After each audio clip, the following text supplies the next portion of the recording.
What's going on, Thrones fans? This is Shamar back again with coverage of the AFK Games Michigan Regional 2016. We finally got the grand final between James, who we saw earlier playing Lannister, Lords of the Crossing, versus AJ, who has been representing the Lanni Kraken camp. This is going to be a very interesting matchup. We know that Lannister is very strong, so always seeing a Lannister mirror match is usually pretty interesting. So we've got the flop here. AJ has got a duped Tyrion and a Lannisport merchant versus a Jaime and a Wildling scout. So myself, I don't really play Lannister too often, and I think I made the joke earlier in a video about Lannister versus Lannisters, whoever finds Tywin first. A wise man once said that it's actually whoever finds Tyrion first. So we've got Tyrion down on AJ's side, and we're going to see how that plays out for the rest of the game. Let's see if Tyrion is truly the key to the mirror match. Right off the bat, we know that this Lannister Kraken deck is very popular, and I think the reason why it is so popular and the reason why it is so successful is because it is able to take down, from what I've seen anyways, Lannister Lord of the Kraken decks, Lannister Lord of the Crossing decks fairly easily, because that stealth allows you to just push through whatever you need. So we've got a naval versus a summons. James decided to play naval turn 1 versus AJ's summons, and there's an interesting call here to go with naval early. Usually you would expect to see that with some sort of gold bonus on the board, but as I said, we'll see how that decision ends up playing out. And again, my apologies for taking so much time to get the grand finals out. I know it's been a pretty long delay for those of you who might have been waiting, but it's been quite a busy time with my other channel and all the other things that have been going on. So super excited to finally get this match down and finish off the coverage of this tournament for you guys. So right off the bat, AJ has got his Asha in hand, and we move into the draw phase. So James, by playing that naval, is going to make it kind of difficult for him to, or at least without seeing his hand, it might make it difficult for him to pop off his Lord of the Crossing right now. As we know, he needs to make 3 challenges, and so he's given himself 2 gold to do that. So you got to assume that he's decided to give up on that on turn 1, unless he can find something here with a nice power icon. We shall see.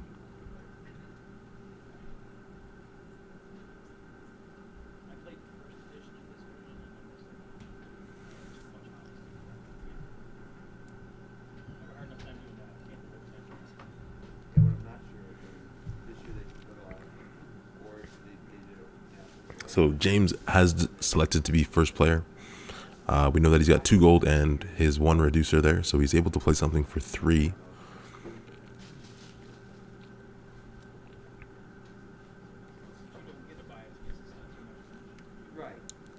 And here he goes. So spending the reducer and 1 gold, and he has dropped out is it Queen's Assassin. So he's not gonna get Lord of the Crossing this turn, as he does not have a power icon. And AJ opens up. He's cracking his King's Road after having played his Rose Road as limited, so he's getting his gold moving forward now. So something's coming in for 3, possibly 4, because he has a character reducer, or not.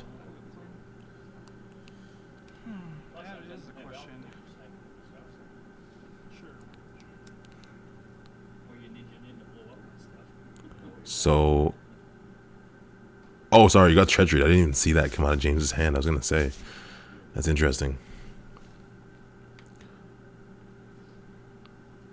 So the military challenge of Jaime, who does not kneel when unopposed, immediate 2 power for James. And then we've got the intrigue challenge, which funds AJ, who might be able to ambush something out here. We don't know yet.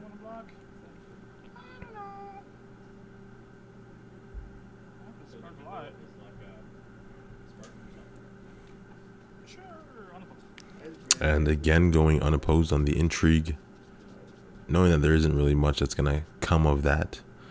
He doesn't really need to defend this one. And loses Cersei. Very nice pull. So back to AJ's side now. Hopefully he has a burn man here. He can get a... Actually, I guess it doesn't really matter at this point. He's going to get his unopposed power, so he's going to get this power back. The military he would just lose to Jaime, so there's really no purpose in that, unless he just wants to spend his gold, because you can't keep it.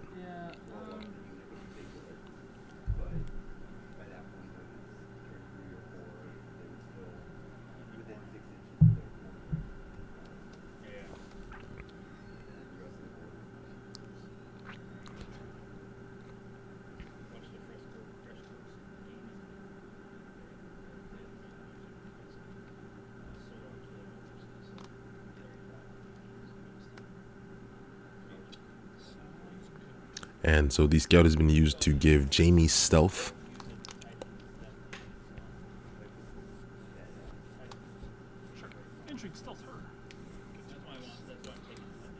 And now Jaime is forced to defend that intrigue challenge. And now AJ has $4 to spend on an ambush.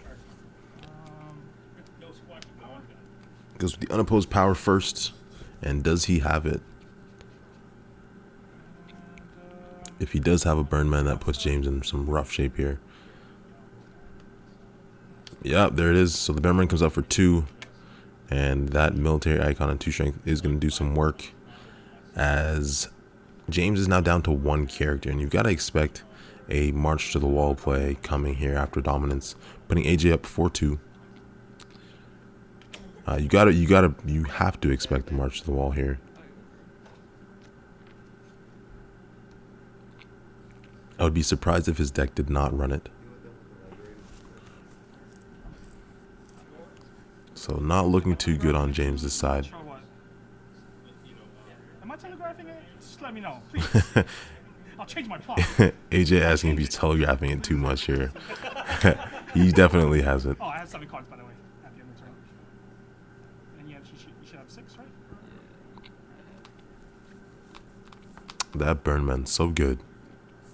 So good. I'm really surprised that James decided to blow the scout on giving Jaime intrigue.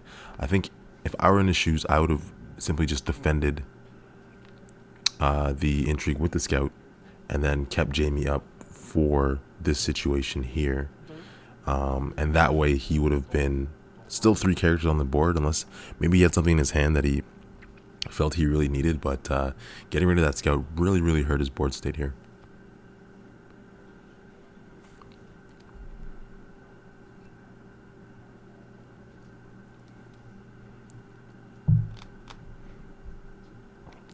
And so, as that wise man said, Tyrion is already putting in some work.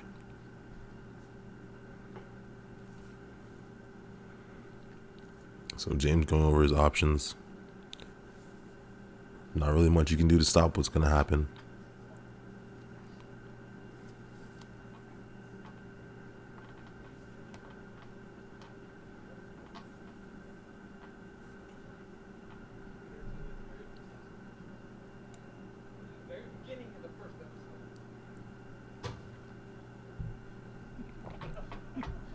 I agree. It wasn't the very beginning. And here we go. We've got the march to the wall. Looking face to face against a trading with the Pentoshi. So AJ is going to get 4, 5, 6, 7, 8 gold total. Not to mention his Tyrion gold during challenges. He elects to go first and see what, or I guess he doesn't care what James is going to play here. Which is the smart play, because you know he has Asha in hand. James is going to want to play 2 characters, or else Asha's just likely going to push through a military challenge. He could have a put to the sword in hand. So in that case, you would want to be first player as James. And he drops to 5, and Asha is out.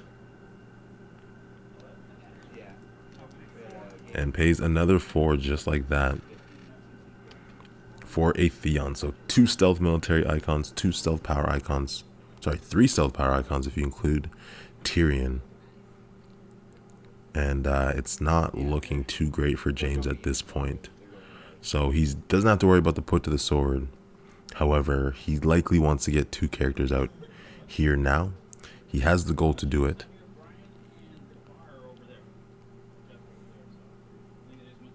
But in any event, still a difficult situation.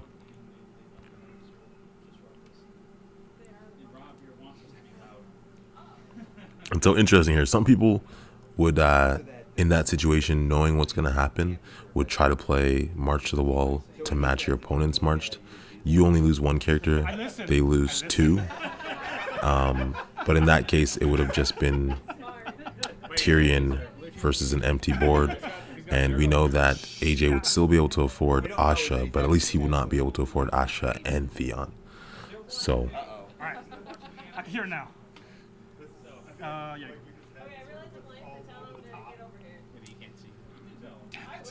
What does that card say? I can't And he just goes for Tywin outright. So again, that decision to use the Wildling Scout to give Jamie stealth, only to have Jamie kneel on the intrigue, is really, really coming back to bite James here, I think.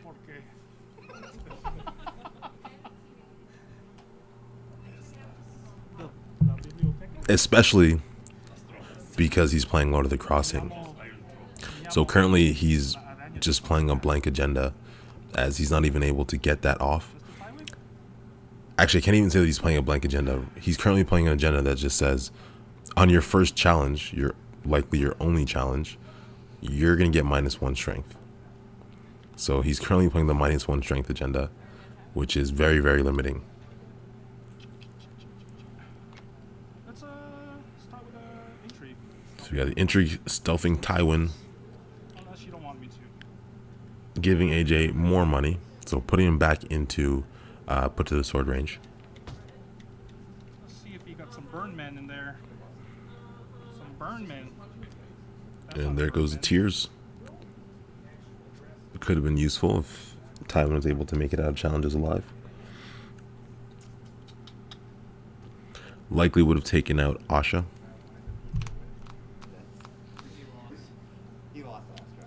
Sure. So this will tell us here if AJ has put to the sword. Does he put in Asha and Theon?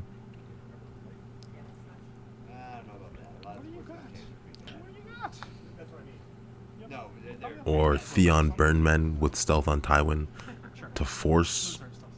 Nope, we've just got Asha straight up.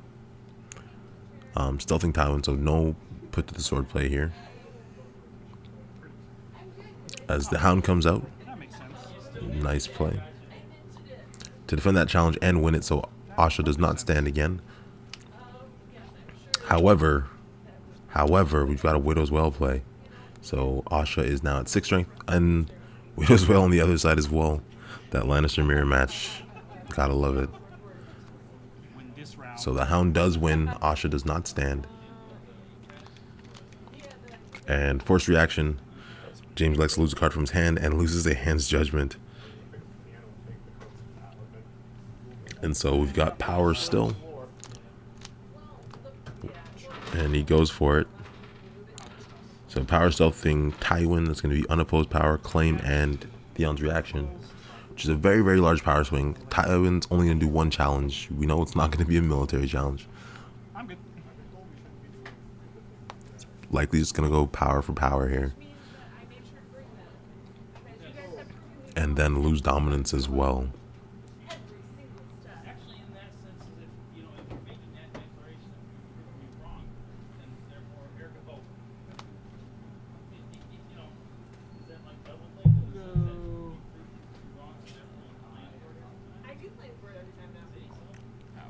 There it is, power challenge, which goes unopposed, putting James back up to 3, but AJ will stay at 8 after Dom.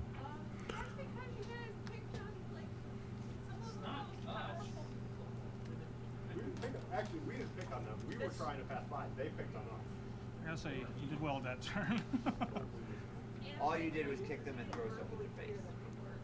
So at this point, not really sure what plot James can play to get himself out of this situation.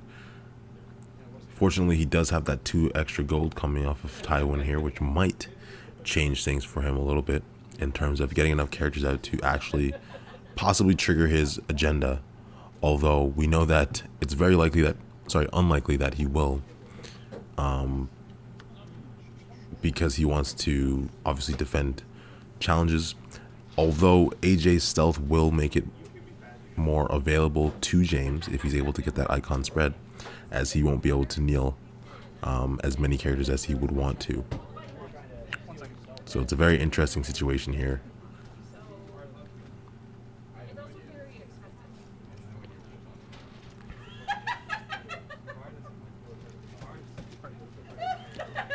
Okay, so we've got a Counting Coppers on AJ's side versus a Wildfire Assault on James. So AJ's probably just going to get rid of the Burn Men, as he does there. 3. And he's drawing a mitt full of resources here. He's only going to get 3 gold from that.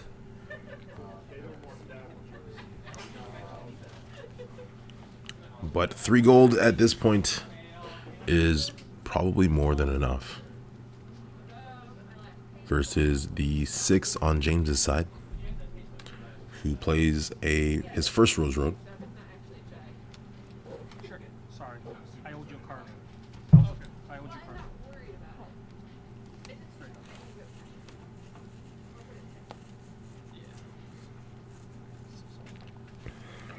I threw one off the team. What was that? I threw a gold off the heap. Okay.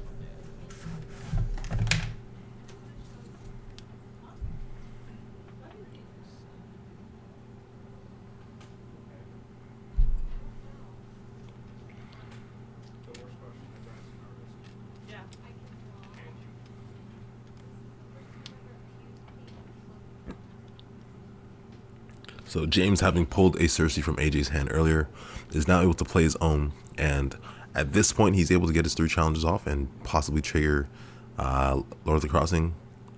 Though again, it's very difficult to do that when your opponent has the lead on you and you don't want to give up all that unopposed.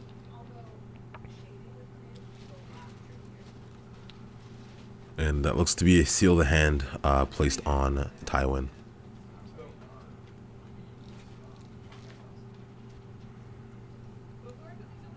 Which is funny. I feel like watching this Lannister mirror match, things that would have been, guarantees against any other player for these guys going through Swiss and leading up to this point in the elimination rounds, things like seal the hand would have just been automatic.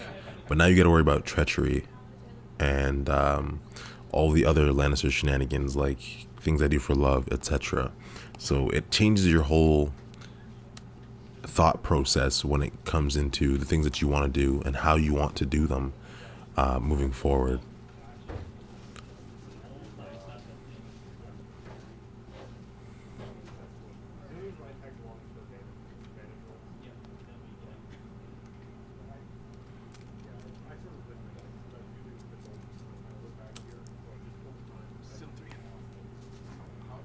And so AJ just plays a couple dupes and ends up saving all of his gold.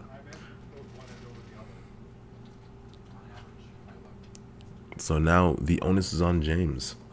Do you decide to be aggressive and go for your agenda? Probably not.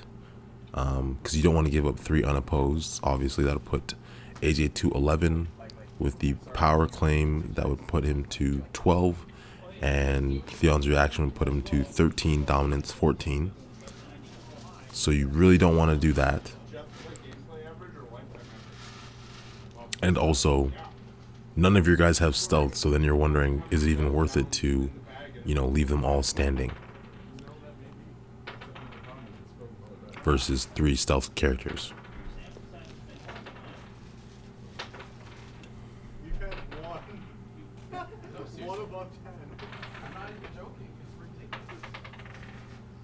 And then not only that, but Cersei becomes kind of useless here as, you know, he played County Coppers his turn, so he's not worried about losing 2 cards from his hand, most likely.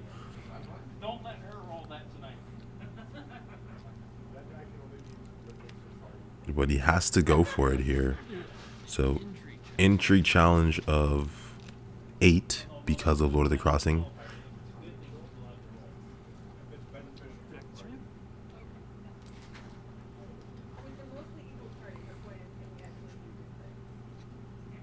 Most party is an evil.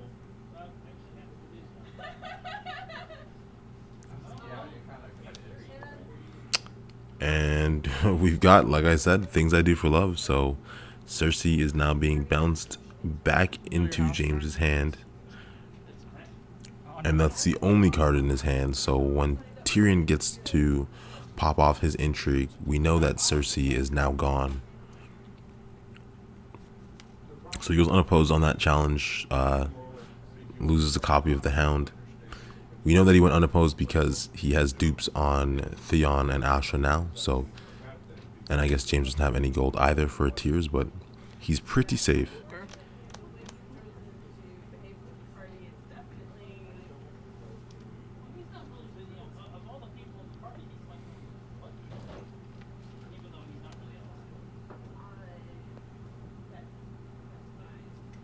So he passes challenges to James, leaving the Hound standing.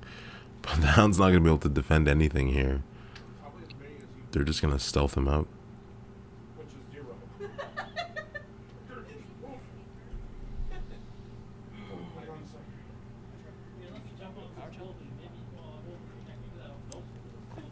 Oh wait, no. The Hound goes in for the power challenge, forcing one of these stealth characters to go down for the kneel. It's not going to be... I would say it wouldn't be Theon. And again, Theon's reaction is kind of whatever. Might even go unopposed here and just get his 3 challenges off. Because you do want to pop off Theon's reaction. You do want Asha to stand so that she can do the military challenge for you. Power challenge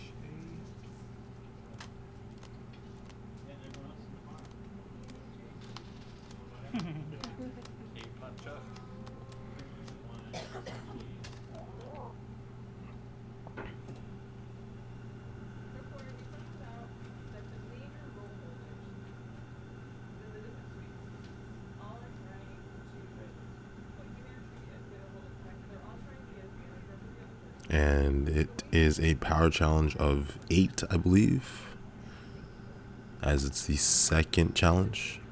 And the Hound also has a Widow's Wail on him.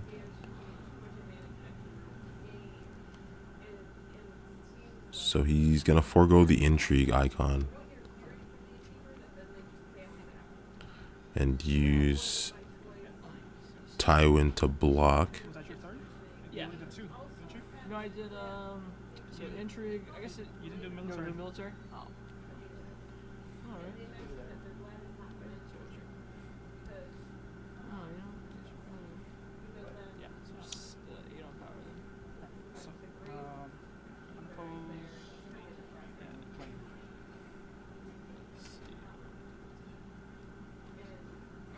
Well, oh yeah, you could just make a card. So I'm not sure what happened there. For whatever reason, AJ, even though he knelt Tyrion, he called it unopposed and gave James power as they were disputing whether or not James was going to collect a Lord of the Crossing. So my scoreboard does reflect that. James has 6.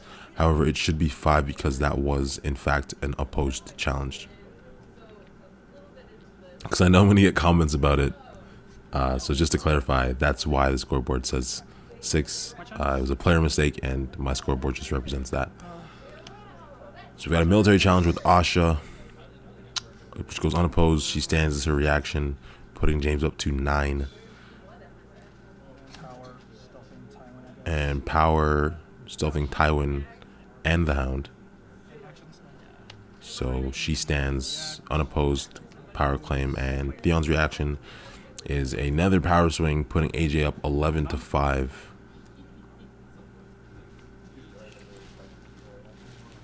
Sorry, 12 to 5 after Dom. which should in fact be 12-4.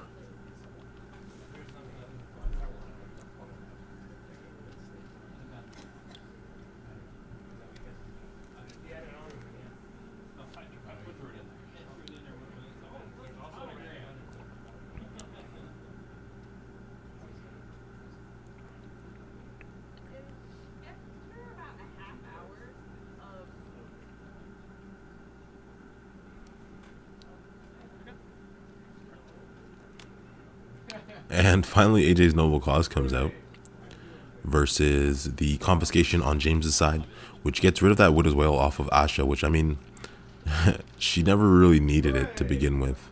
So it's pretty much just looking like James is just playing whatever he can here, trying to buy an extra turn. But you never really know what could happen because he does have that funding, that extra money coming from Tywin. So it is possible for him to turn this game around, but I believe that the Lannister Kraken deck was built because of the high power level of Lannister currently. By playing Lannister Kraken, you know that you're going to be able to not easily take out other Lannister players, but it's definitely going to make your path to victory one that is much straighter and smoother by playing this Lanni Kraken deck in the mirror match. Your opponent doesn't have much stealth other than Tyrion, and we're seeing how that's paying off for AJ currently, who has just dropped his Tywin, and he's got the Tywin Tyrion connection going on, as well as the Asha Theon connection going on, just keeping it all within the family here, blood ties.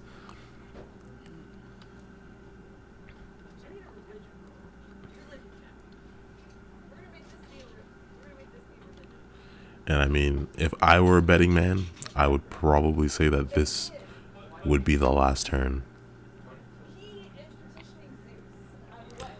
With Tywin's renown and the stealth coming out of Asha, Tyrion, and Theon, it shouldn't be too difficult for AJ to get 3 power here, including dominance as well.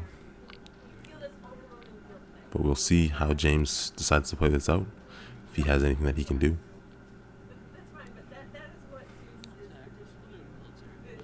So he's going to go straight up military.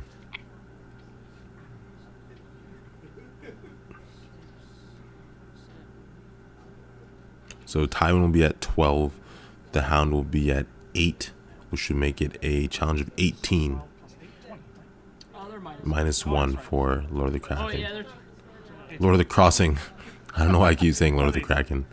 Probably because I play Greyjoy almost exclusively at tournaments.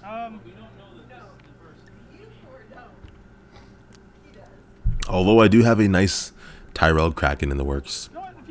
I do think that the Tyrell Kraken is, in my opinion, it could be better than the Lannister Kraken. Although Lannister has pretty much every tool they could possibly need to do things. As James gets the unopposed military here that kills Tywin. As AJ pretty much just said, if you have it, you have it, and let's let it rip. We'll stand him, I guess.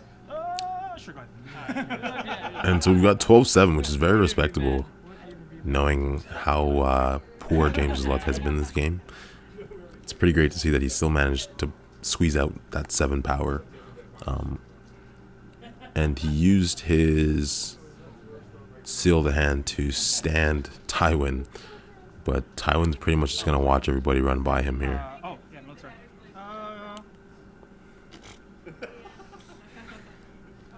I figured. Gotta play it out. You're absolutely right. So all James has to do is, sorry, AJ has to do is a power challenge with Unless. Dun, dun, dun. power challenge with Theon. Stealthing Tywin is unopposed for 13. Sorry, reaction for 13, unopposed for 14, claim 15. And if for some reason he can't get that off, then intrigue challenge after that. Stealthing whoever. Likely going to be Tywin, and then unopposed from that should push him over the top.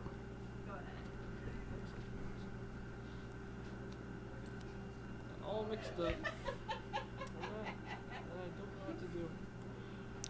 Go ahead. And so what's going on with James here is exactly what happened to me this same tournament, where I was playing Lord of the Crossing and never really got to use my agenda because I never had the correct amount of characters out in order to get 3 challenges ever.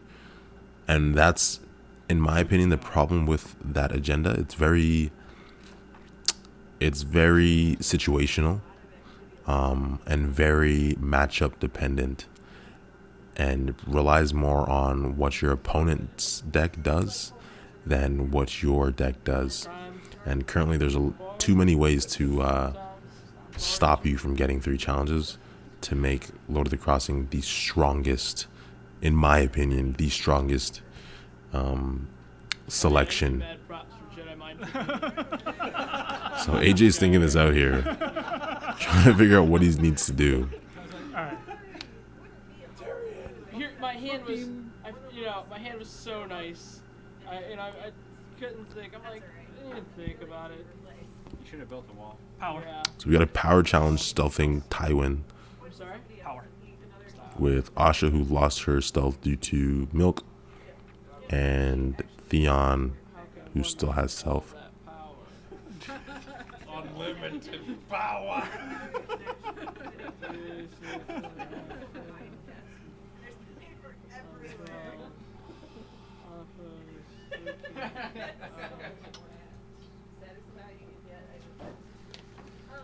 Here he comes. I didn't expect that. And the Hound is out. No, I don't get it. So, I just get clean.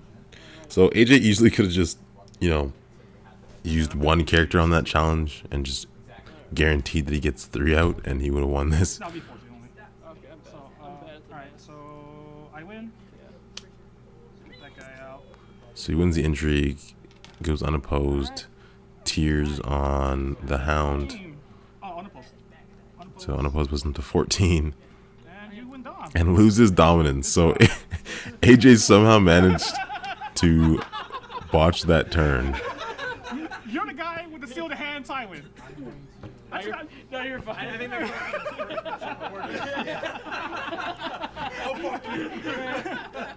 yeah, right, that's cool. I don't know what you did, but whatever you did to piss him off, I'm sorry. I won't do it again. I won't do it again. that's a warning. Yeah, right.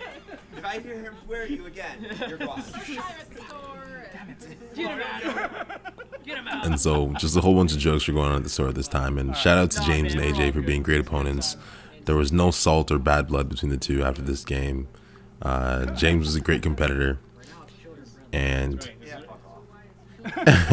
despite all the joking that was going on at the end, these guys really, I think, symbolize what it is that we want every card game player to be, despite whether they win or lose. Always be graceful is what I think, and act like you've been there if you've won before, I use it already. or if you're the one that's winning. So that is it. AJ takes the title with the Lanni Kraken matchup. As far as I know, he also at this point has won a second regional using the Bara Fealty deck, I believe. So it is very strong, and I hope you guys have enjoyed this little mini series here. I will be hopefully covering the Rochester regionals as well as the Hamilton regionals elimination round. So look forward to those. And as always, thanks again for watching. Peace. Yeah, because if it was any other person